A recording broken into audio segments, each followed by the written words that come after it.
This Labor Day weekend will be the first big road test for a couple of new laws in Minnesota. The drivers in that state can no longer hold their cell phones while they're behind the wheel. Plus, so-called slowpokes in the passing lane have to move over for faster-moving cars.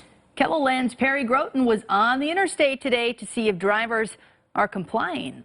Well, Kelly and Brady, the slowpoke and hands-free laws went into effect on August 1st.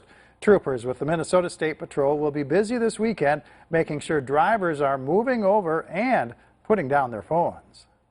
Stopping distracted driving is a priority for the Minnesota State Patrol this holiday weekend. We see way too many fatalities every day on our Minnesota roadways and everywhere. Sergeant Kenny Willers is surprised by how quickly drivers in Minnesota have adjusted to the state's new hands-free only law. The days leading up to August 1st, people were still talking on their phones and all that stuff, and then it really went down once the law became intact. Tom Mickret of Brookings is using his cell phone while parked at a rest stop before he gets onto I-90 to visit family in Wisconsin.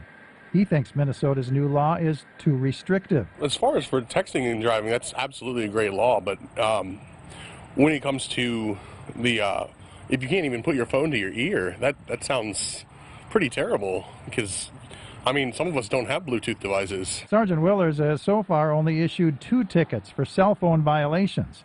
He's only issued warnings to slowpokes in the left lane. So as long as you're passing and not speeding, you can definitely get in the left lane. And then as soon as you're able to, get back in that right lane. A grace period began this spring when Minnesota's governor signed the 2 bills into law. That grace period ended this month when the laws officially went into the books. But troopers say they may cut out-of-staters some slack since they don't know about the laws. Maybe they'll take that back home to their own state and not have their phones in their hands.